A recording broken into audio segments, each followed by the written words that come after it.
하나님의 말씀은 요한계시록 7장 1절에서 4절 말씀을 보시겠습니다. 하나님 말씀 요한계시록 7장 1절에서 4절 말씀을 보시겠습니다. 봉독해 올립니다. 이 일 후에 내가 네 천사가 땅 네 모퉁이에 선 것을 보니 땅의 사방의 바람을 붙잡아 바람으로 하여금 땅에나 바다에나 각종 나무에 불지 못하게 하더라. 또 봄에 다른 천사가 살아계신 하나님의 인을 가지고 해돋는 데로부터 올라와서 땅과 바다를 해롭게 할 권세를 받은 네 천사를 향하여 큰 소리로 외쳐 이르되 우리가 우리 하나님의 종들의 이마에 인치기까지 땅이나 바다나 나무들을 해하지 말라 하더라. 내가 인침을 받은 자의 수를 들으니 이스라엘 자손의 각 지파 중에서 인침을 받은 자들이 14만 4천이니 아멘. 시대를 분별하라 하는 두 번째 이 제목으로 은혜를 나누고자 합니다. 대개가 우리 모든 그리스도인들이 하나님의 말씀을 들을 때에 설교자의 설교를 듣고 심령의 변화가 일어나야 합니다. 아무리 외쳐 부르짖어도 듣는 자가 귀 등으로 들으면 심령의 변화가 일어나지 않습니다. 가령 물컵에 물을 담아야 되는데 물컵의 뚜껑을 닫아놓고 아무리 주전자로 수없이 물을 갖다 부어도 한 방울도 그 잔에 들어가지 않는 것처럼 하나님의 말씀을 듣고자 하는 우리의 마음의 문이 열려서 하나님의 말씀을 받아들이는 자세가 돼야만 하나님의 말씀이 담아지는 것입니다. 우리가 해야 할 일은 예수님 계명을 지켜 실천하는 것입니다. 이때 예수님께서 함께 하십니다. 우리가 이 혼탁한 사회 속에서 생활을 해도 탕류 속에서 피어나는 아름다운 부영꽃처럼 혹은 짠물에서 살고 있는 저 바다의 생선들처럼 그들 몸속에 짠물이 배지 않는 것처럼 우리가 이 세상 속에서 살아도 우리의 몸과 마음이 세상으로부터 오염되지 않아야 합니다. 우리는 항상 기도 생활이 되어야 하고요. 기도에는 회개, 또 감사, 중보기도, 하나님 나라를 위한 기도, 그리고 우리가 말씀을 묵상하는 기도가 있습니다. 간혹 일부 성도님들은 자기들 입맛에 맞는 편안한 그런 듣기 좋은 혹은 재미있는 설교를 찾아 듣기를 원합니다. 우리에게 찔림을 주고 경고와 경계의 메시지의 설교를 들을 수 있어야 합니다. 본문에 보면 이 일 후에 내가 네 천사가 땅 네 무퉁이에 선 것을 보니 땅의 사방의 바람을 붙잡아 바람으로 하여금 땅에나 바다에나 각종 나무에 불지 못하게 하더라.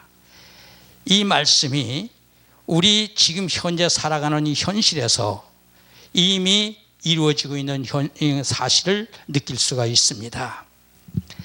또한 2절과 3절에 보면 다른 천사가 하나님의 인을 가지고 네 천사를 향해서 하나님의 종들에게 인치기까지 땅이나 바다나 나무들을 해하지 말라 하더라. 그렇게 돼 있어요. 그 다음엔 또 4절에 보면 인침을 받은 수가 14만 4천이니 그럽니다. 이 말씀을 가지고 우리나라에서뿐만이 아니라 세계에서 아주 분분합니다. 이 말씀이 14만 4천이라는 이 말씀을 가지고 계속 어떤 분들은 넌센스를 범하고 있어요. 이를테면 14만 4천의 숫자를 가지고 숫자의 개념을 알지도 못한 채 그냥 어림짐작으로 하는 얘기를 할 때가 많고 꼭 14만 4천이라는 숫자에다가 그 14만 4천만이 천국 가는 것처럼 떠들어대는 이단 종파도 생겨난다 그 말입니다. 그러니 우리가 여기 14만 4천이라고 하는 이 사실을 정확하게 알지 않으면 우리가 언제든지 유혹될 수 있고 헤매일 수 있습니다. 이 숫자 개념부터 알아야 됩니다. 이 14만 4천이라는 수가 왜 나왔는가? 그럼 이 14만 4천이라는 숫자는 무엇인가? 이거에 대해서 우리가 정확히 알아야 됩니다. 이스라엘에 보면 이스라엘 유다 지파 유다인들에게 그때 당시 시대적 상황을 보면 그때 문화적 소산입니다. 그때 요한이 그 시대의 문화의 그 산물로 글을 쓸 때에 항상 그 문화적인 어떤 문학적 개념에서의 숫자도 있고 이들은 상징적 숫자의 개념도 있지만 이 유다인들에게서는 만수라고 하는 숫자가 몇이냐? 12가 만수입니다. 왜 이들이 10이라고 말을 하느냐? 그래서 이스라엘에서는 12지파가 있고 또 12제자가 예수님 12제자가 있는 것입니다. 근데 10이라는 수가 왜 12이 만수냐? 하늘의 3수와 땅의 4수를 곱한 수예요. 그러니까 하늘과 땅을 항상 하나님은 성수입니다. 성수, 곱하기입니다. 더하기가 아니에요. 그래서 3 곱하기 4는 12입니다. 그걸 만수, 꽉 찬 수라고 얘기하는 거예요. 하늘과 땅을 합친 수죠. 거기 곱한 수예요. 합친 게 아니라. 그래서 그 12 숫자가 이스라엘에서는 12지파의 12교회를 상징하는 12사도가 있습니다. 12제자. 그래서 이들이 12지파와 12제자를 곱하면 144가 됩니다. 그걸 합친 거예요. 곱한 거예요.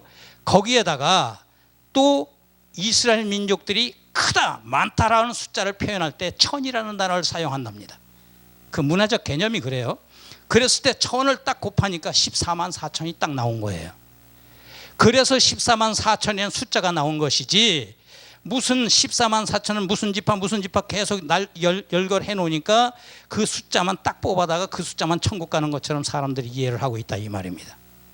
그리고 한간에는 숫자가 왜 나왔는지에 대한 개념이 불분명하니까 알질 못하니까 넌센스를 범하는 거예요. 그냥 이를테면 하나님 믿는 사람이 다 14만 4천이라는 숫자에 포함되는 사람들이다. 그 14만 4천은 하나님을 믿는 사람들이다. 혹은 상징수다. 막 이렇게 얘기를 하는 거예요. 숫자 개념은 정확한 거죠. 이스라엘 문화에서 나온 소산입니다. 그래서 14만 4천이라는 숫자를 우리가 알고 난 후에 그래서 14만 4천이라는 단어가 쓰여졌구나 하는 것쯤은 알고 하나님의 말씀을 봐야 되겠습니다. 언제 이 같은 일이 있겠습니까? 이런 일이 있는 일은 바로 6장 요한계시록 6장에 보면 6장의 마지막 인을 딱 뗀 게 묘하게도 6째 인까지만 딱 띄었어요. 그리고 7째 인이 없습니다.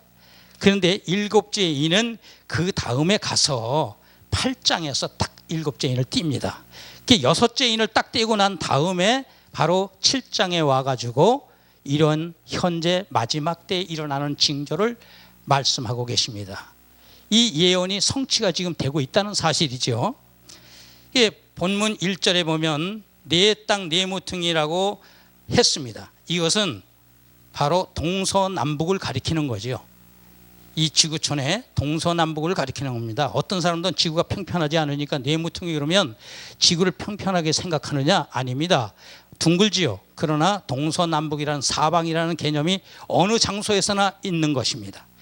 그래서 네 모퉁이라고 하는 표현이 동서남북이라고 하는 것을 칭하고 있다는 것을 말씀을 드리겠습니다. 그렇다면 이방인이 이스라엘 지파에 속하는 그 성경적 근거를 한번 찾아보겠습니다. 우리가 이방인인데 왜 이스라엘 지파에 그럼 우리가 포함이 됐을까 하는 부분에 대해서 성경적인 근거를 가지고 말씀을 드리겠습니다. 야고보서 1장 1절에 보면 하나님과 주 예수 그리스도의 종 야고보는 흩어져 있는 12지파에게 문안하노라 그랬어요. 여기 AD 62년경에 야고보가 그 저자인데 그 야고보가 바로 로마 제국 전체에 흩어져 있는 그리스도인들과 또 소아시아 지역에 흩어져 있는 예수님을 믿는 그리스도인들을 상대로 기록한 말씀이다. 그렇게 되어 있습니다. 그러니 바로 이스라엘 12지파에게만 딱 꼬집어서 얘기한 것은 절대 아니라는 얘기입니다. 하나님을 믿는 그리스도인, 예수 그리스도가 이 땅에 오시고 다시 3일 만에 부활 승천하신 후로는, 그 후로는 바로 이방인들이 아브라함의 자손이라고 하는 사실을 성경에서 명시해 주고 계십니다. 갈라디아서 3장 28절 29절에 보면 너희는 유대인이나 헬라인이나 종이나 자유인이나 남자나 여자나 다 그리스도 예수 안에서 하나이니라. 너희가 그리스도의 것이면 곧 아브라함의 자손이요 약속대로 유업을 이을 자니라. 아멘. 따라서 우리는 바로 이스라엘 지파에 해당하는 대접을 받는 우리 이방인들이에요. 그러나 우리는 분명히 그 혈통이 아브라함의 후손으로 대이음을 받은 것입니다. 그래서 하나님의 자녀가 되는 권세를 얻는 것입니다. 할렐루야. 이는 바로 지금 현재 요한복음 1장 47절 말씀에 한번 또 보겠습니다. 예수께서 나다나엘이 자기에게 오는 것을 보시고 그를 가리켜 이르시되 보라 이는 참으로 이스라엘 사람이라 그 속에 간사한 것이 없도다 라고 하셨습니다. 이 나다나엘이라고 하는 그 제자는 가나 출신이며 12제자 중 한 사람입니다. 이는 인도와 아르메니아 지방에서 전도를 했다고 그래요. 거기서 이분이 바로 가죽이 벗겨지는 고통을 당하면서 순교를 했다고 합니다. 아시아 지역에서 그 말에. 근데 이분이 바로 간사한 것이, 그 속에 간사한 것이 없도다. 그러면서 이건 참 이스라엘이라 이렇게 말씀을 하셨습니다. 꼭 유다 지파만 지목해서 얘기한 것이 아니다 그 말입니다. 계시록 14장 1절에서 5절 말씀을 제가 봉독해 올립니다.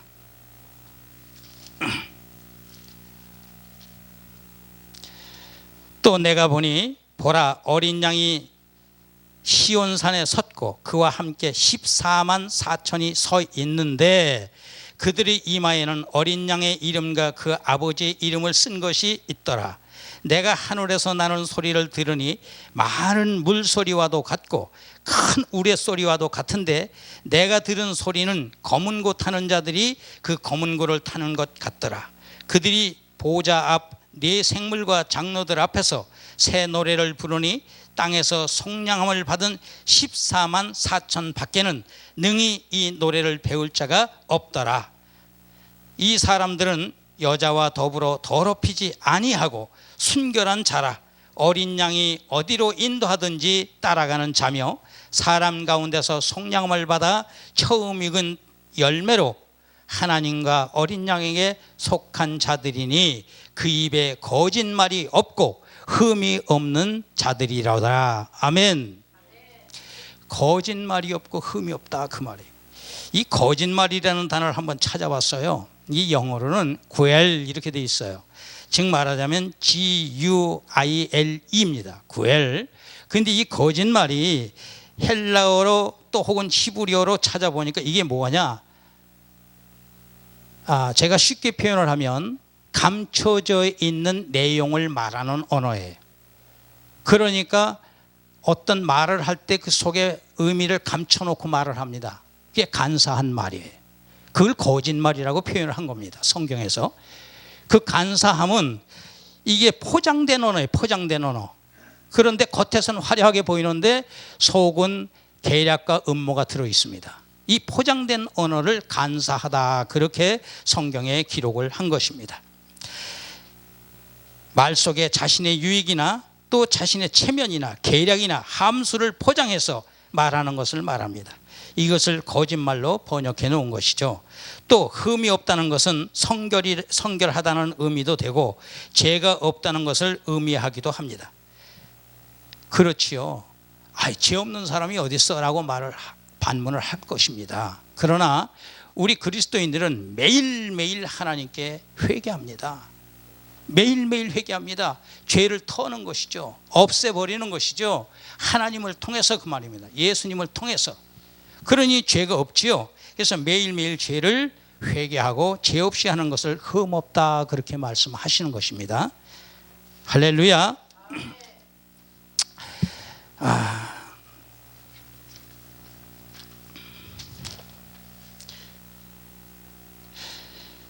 지금의 현실을 보면 재난의 그 강도가 점점 강해지고 있음을 알 수 있습니다.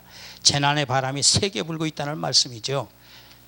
오늘도 어제도 제가 뉴스를 보면서 깜짝 놀랐습니다.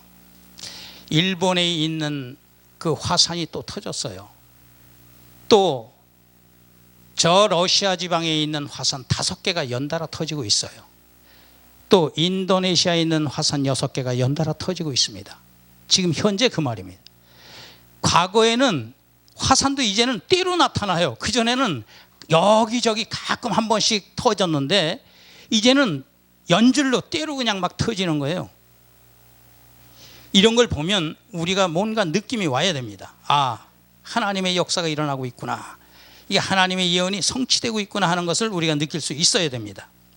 그리고 또 우리 대한민국 현실로 봤을 때 제가 깜짝 놀랐습니다. 하나님이 어쩌면 그렇게 정교하십니까?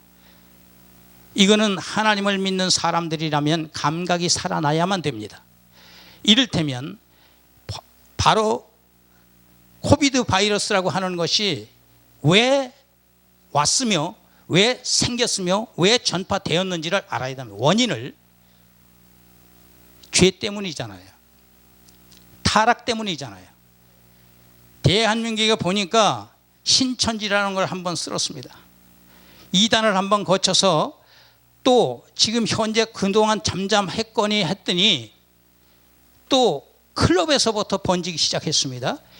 깜짝 놀랐습니다. 그 클럽이 뭐 하는 데인가 라고 봤습니다. 처음에는 우리 인간의 생각으로 사람의 지능으로 또 직능으로 외국인들을 받아들이니까 외국인들이 와서 미처 신체 검사를 인체 검사를 제대로 받지 않은 사람이 거기 가서 그걸 퍼뜨리나 보다, 그렇게 유입을 시키나 보다라고 생각을 했습니다.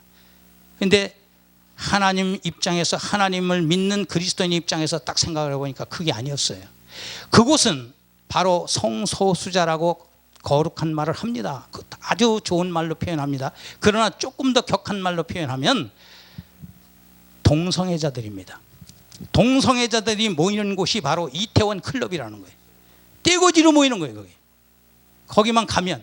그리고 이태원의 클럽뿐만이 아니고 조그마한 술집, 식당도요. 딱 가면은 바로 속된 표현을 이단에서 하기는 좀 그렇습니다만 제가 표현이 잘 안 돼서 게이라고 하는 용어를 씁니다. 그곳에서. 그래서 제가 아는 한 친구가 가니까, 젊은 친구가 가니까 이곳에 알고 왔습니까? 라고 묻더래요. 그래서 그게 뭔 소리예요? 그러니까 여기는 이런 사람만 오는 곳입니다. 빨리 나가세요. 그러더래요. 그래서 두만 안고 뒤로 쫓아나왔다는 겁니다. 이런 정도로 이태원이 타락된 곳입니다. 거기는 바로 이러한 동성애자들이 모이는 곳이에요. 그러니 하나님이 거기를 한번 탁 치고 지나가시는 겁니다. 거기서 다시 코로나가 지금 번지고 있지 않습니까? 하나님이 가장 싫어하는 성적 타락이 여기서 벌어지고 있는 것입니다. 전 세계로 볼 때 미국이 이탈리아, 유럽보다 훨씬 많은 수가 증가하면서 코로나가 유입이 돼 있어요. 왜 그러겠습니까? 양의 나라가 이 마지막 때 용의 나라로 변신한 곳이 바로 미국이라는 사실입니다. 지금 중국도 전자화폐를, 어제 뉴스 보니까 전자화폐를 사용한다고 이제 시작을 합니다. 그게 시발점입니다. 지금 스위스에서는 공식적인 전자화폐를 실험으로 사용한답니다. 실험하고 있답니다. 이것은 무엇을 말하고 있습니까? 바로 저 짐승의 나라, 양의 나라에서 용의 나라로 바뀐, 용의 명령을 받고 사주를 받은 사탄의 나라로 변해버린 미국에서 전 세계를 지배하고 바로 바티칸과 손을 잡고 전 세계를 지배하여 앞으로 전 세계를 통제할 수 있는 기능을 서서히 만들어가고 있다는 사실입니다. 끔찍끔찍스럽습니다. 이미 성경 말씀의 예언을 이해하고 있는 사람들이라면 예상할 수 있는 것입니다. 아직까지는 하나님의 종들에게 현재도 인을 치고 계시다는 사실입니다. 성경 말씀으로 비춰볼 때 인치심이 끝나면 이 땅은 용으로부터 위임받은 짐승의 나라가 단일 정부, 단일 종교, 단일 화폐 등과 같은 조직적이고 제도적 장치를 구성해서 전 세계를 통치하며 예수 그리스도인들, 즉 예수님의 계명을 지키며 살아가는 성도들을 상대로 본격적인 영적인 전쟁이 시작될 것입니다. 현실적 근거로는 2015년 반기문 유엔 사무총장 당시에 그때 교황이 유엔 총회에 가서 연설을 할 당시에 원 빌리지, 이 지구촌은 한 마을이다, 우리가 하나의 공동체로 가야 된다, 그래서 2030년까지 우리는 단일 정부로 만들어 가자, 이미 선포를 했습니다. 몇 년도요? 2030년입니다. 그럼 금년이 2020년이니까 얼마 남았습니까? 딱 10년 남았어요. 단일 정부가 이미 형성이 된다라고 하면 물론 여러 가지 시행착오나 시대적 어떤 변화에 의해서 플러스 마이너스 몇 년 차이는 있겠지요. 그러나 2030년부터 2040년 안에는 그 일이 이루어지지 않겠습니까? 하나님의 이 예언의 말씀이 성취되는 과정인데요, 분명히 이루어지는 건 사실일 겁니다. 그러면 2030년까지의 단일 정부, 2035년까지 단일 정부가 형성된다고 하면 그들이 하는 일이 뭐겠습니까? 그때 하나님이 가만히 계시겠습니까? 이 땅에 엄청난 재난의 그 회오리 바람이 불 거예요. 그러면 그 환난 속에서 가장 힘든 게 뭐겠습니까? 먹고 사는 일이잖아요. 사람이 죽어나가고 막 경제가 파탄이 나고 전 세계가 아우성이 되는 거예요. 그때 어떻게 되겠습니까? 단일 정부 쪽에서 아주 파워 있는 사람이 나타나서, 용의 자식이 나타나서 사람들로부터 추앙을 받는 거예요. 왜? 저 사람이 이렇게 훌륭한 일을 해, 세계 평화, 세계 사람을 편하게 먹고 살게 만들어 경제적 지원을 하면서 세계를 살리는 것처럼, 그러면서 통제하기를 666인 짐승의 숫자를 받지 않으면 상거래를 할 수가 없다라고 한다면 어떡하겠습니까? 꼼짝없이 받아들여야 될 거 아니에요. 그 다음에 666인 뿐이겠습니까? 그들이 노리고 그들이 대적하는 것은 바로 하나님을 믿는 백성들이에요. 바로 그리스도인들이다, 그 말입니다. 그래서 하나님을 열심히 믿고 하나님의 계명을 지켜 행하는 자들을 상대로 그들은 싸우는 거예요. 영적인 싸움. 그들을 유혹하고 그들이 안 따라오면 그들과 전쟁을 하는 겁니다, 영적으로. 그래서 영적으로 전쟁을 해서 그들이 이기려고 하지만 결코 하나님의 믿음을 가진 자들은 거기에 지지 않을 것입니다. 그게 바로 하나님께서 예비하시는 14만 4천이, 이 마지막 때의 14만 4천, 그 하나님의 군사들이다, 그 말이에요. 영적 군사들. 따라서 대략 2030년에서 2040년까지를 우리가 예상하는 대환란 시대로 보는 것이 적절하지 않나, 그렇게 예상케 하는 메시지들이라 생각합니다. 하나님께서 14만 4천의 하나님 군사를 인치심은 이 마지막 때의 영적 전쟁을 통하여 하나님의 영광과 하나님의 나라 회복을 위해서 예비하시는 것임을 성경 말씀을 통해서 알게 하십니다. 사탄은 항상 하나님께 대항하여 대립하고 하나님 나라 확장을 방해하고 하나님 백성을 미혹하고 온갖 수단과 방법을 가리지 않고 영적 전쟁을 걸어옵니다. 성경을 보면 욥기서가 특히 그 대표적인 예가 되겠습니다. 시험하지 않습니까? 마귀가 하나님까지도 시험을 해요. 욥이 두고 보세요. 저 욥이 이제 이렇게 하면 하나님 아마 배도할 겁니다. 하나님 안 믿을 겁니다. 지금 하나님이 이렇게 편하게 해주시니까 그렇지요. 그러니까 그 생명은 건드리지 말고 네가 다 해봐라. 그러니까 10자식, 집, 부인, 가족들이 다 없어지고 홀로 남지 않습니까? 집까지 불에 타서 잿더미 위에 올라앉아서 기와장이 있는지 모르겠습니다. 거기서 타고 나온 그 부산물로 자기 종기를, 부스럼을 긋고 있다 그래요. 자기 몸에도 온 종기가 다 난 거죠. 그런 욥의 모습을 보고 마지막에 사탄이 그를 이기지 못했잖아요. 그 믿음으로 승리했잖아요. 바로 그것처럼 이 마지막 때에도 사단이 하나님을 믿는 그리스도인들에게 그렇게 한다는 거예요. 욥처럼 하나님을 대적하는 방법입니다. 그들이. 우리도 욥처럼 어떤 환경과 형편에 처한다 할지라도 사탄에게 굴복하지 말고 믿음으로 승리하시기를 예수님 이름으로 축원합니다. 사탄은 에덴 동산부터 지금까지 하나님께 계속적으로 끊임없이 도전하고 있음을 알 수가 있습니다. 우리나라에서도 그리스도인들을 미혹하는 사탄 세력을 보십시오. 신천지가 그 예고, 또 통일교, 그 외에 많은 신흥 종교들이, 전 깜짝 놀랐습니다. 이번에 그 허경영이라고 무슨 국회의원을 막 전국으로 다 내보낸 무슨 당? 뭐 해가지고 당을 하나 만들었어. 이 허경영이가 어떻게 말을 하는지 아세요? 자기가 보혜사래요. 이 허경영이가 자기네 그 당에 온 당원들 앞에서요 하나 불러냅니다. 불러내서 손가락을 뜨게 뭐 이렇게 딱 손을 이렇게 붙이라고 그래놓고 예수 해봐요. 그러니까 예수. 그러니까 손을 탁 띄니까 뚝 떨어지는 거예요. 떨어지지? 보혜사 해봐, 보혜사. 그러니까 보혜사를 떡 하는 거예요. 그 사람이 보혜사님 그래요. 그러니까 허경영이가 손가락을 띄려니까 안 떨어지는 거예요. 이게 쇼로 안 떨어지게 한 건지 아니면 실제 안 떨어지는 것처럼 이렇게 파워가 생긴 건지 그건 모르겠어요. 그러나 그게 사실이라 한다면 사실로 인정할 수도 있어요. 왜냐하면 사단의 역사이기 때문입니다. 이 마지막 때에는 이 요한계시록 13장에 보면요, 하늘에서 불을 끌어내린다 그랬어요. 사단이 하늘에서 불을 끌어내릴 만한 이적을 베푼다 그랬어요. 마귀가 그 말입니다. 그러니 이 마지막 때 일어나는 현상이에요. 그런 게. 그래서 자기가 보혜사라는 거예요. 깜짝 놀랐습니다.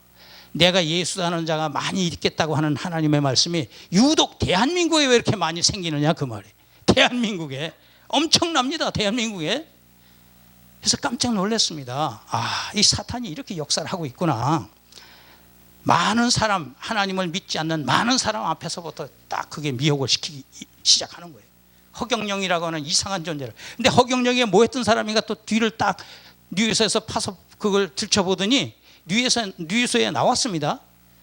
허경영이는 바로 이 신천지 여기에 그 교인이었어요. 이만희 교회의 교인이었어요. 허경영이가. 그러니까 그걸 뽐떠가지고 지가 또 교주가 되는 거예요. 네? 당을 만들어서 그 당을 교주화시키는 거예요. 저 자신을. 그걸 보고 제가 이 마지막 때 정말 사탄의 역사가 막 일어나기 시작하는구나 하는 걸 알았고요. 또 그 외에도 누누이 제가 말을 합니다. 어찌하여 이해가 안 되는 거예요. 4년제 대학원까지 다 나와서 석박사를 한다고 하는 그들이 THM, MDB, DD 전부 다 하는 거예요. THD, PhD 그런 유명한 분들이 어찌하여 WCC를 가서 끌어안고 노냐 그 말입니다. 대한민국의 그 끌끌하고 유명한 목사님들이 전부 다 거기 다 걸려 넘어졌냐 그 말입니다. WCC가 뭔데? 도대체 앞에서의 말은 좋죠. 포장된 말은 좋습니다. 평화의 공동체. 우리는 하나 서로 힘을 합치고 하나 돼서 서로 다투지 말고 평화롭게 우리가 신앙생활을 하자 이 말이에요. 근데 그들이 거기에 딱 들어가면 그 속에는 예수님이 계시질 않아요. 아무 데서나 구원을 받는 거예요. 하나님의 자녀다 이거예요. 불교에서도 하나님이 구원하시고 캐톨릭에서도 하나님이 구원하시고 전부 아무 데서든지 인간은 하나님이 구원하신다는 거예요. 다원주의입니다. 다원주의. 말이 안 되는 짓들을 하는 거예요. 그뿐입니까? WEA는 뭡니까? 더합니다. WCC보다 더한 곳이에요.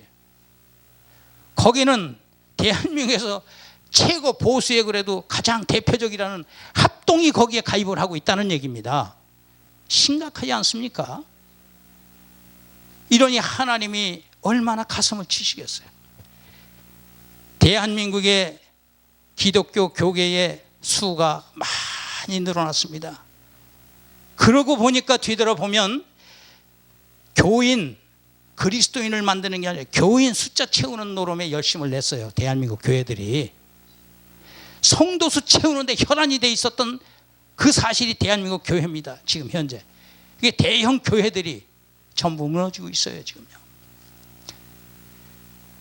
그 많은 곳이, 그 많은 숫자가 모인 곳에는 타락이라고 하는 단어가 꼭 들어갑니다. 안타까운 일입니다. 진정한 그리스도인들이 많이 있어야 되는데 이 마지막 때의 14만 4천 하나님의 종들의 군대는 하나님 진리의 증거자가 되며 순교의 사명으로 세상의 주관자들 바로 사탄들과 영적 전쟁에서 이긴 자가 되어 하나님 나라의 회복과 하나님 영광을 드리는 일을 하게 될 것입니다. 그게 저와 여러분이 돼야 됩니다. 할렐루야. 여기에서 사탄은 거짓 행위자요 실패자라고 하는 것을 하나님의 공의와 성품 앞에 증명하게 될 것입니다. 결론하여 말씀드리면 요한계시록 14장 12절 말씀에 보면 제가 봉독해 올립니다. 성도들의 인내가 여기 있나니 그들은 하나님의 계명과 예수에 대한 믿음을 지키는 자니라. 할렐루야. 이 말씀이 있기 전에 뭐가 있었느냐? 바로 셋째, 곧 셋째가, 곧 다른 천사 셋째가 바로 큰 음성으로 말을 하는데 짐승과 그의 우상에게 경배하고 이마에 손해나 표를 받으면 그 말이에요. 이 표 받은 자들이 하나님으로부터 그 불과 유황으로 고난을 받는다고 하는 내용을 이 앞전절에 했습니다. 그런데 그러한 고난을 받는 것은 하나님을 믿지 않는 바로 유혹당한 그들이 되는 거고 그 고난의 연기가 세세토록 올라가리로다. 짐승과 그의 우상에게 경배하고 그의 이름표를 받는 자는 누구든지 밤낮 쉼을 얻지 못하리라 하더라. 여기까지 말씀을 하시고 난 다음에 성도들의 인내가 여기에 있나니 그랬어요. 이 성도들은 바로 이런 일을 겪어서는 안 됩니다. 그래서 그들은 하나님의 계명과 예수에 대한 믿음을 지키는 자니라 라고 딱 명시를 하셨습니다. 그래서 우리는 바로 이런 유혹에 넘어가서는 절대 안 되는 것입니다. 듣고 또 들어도 우리의 심신이 약하고 육신이 약하면 넘어가는 겁니다. 육에 속한 마음을 가지면 금방 넘어가게 돼 있어요. 바로 이 말씀처럼 하나님의 백성이 될 것입니다. 우리는 즉 하나님 나라 회복을 위하여 14만 4천을 통해 증명하게 될 것이며 하나님의 공의와 영광을 증명하는 군사가 되어 사탄과의 전쟁에서 승리하는 저와 여러분 되시기를 예수님 이름으로 축원합니다.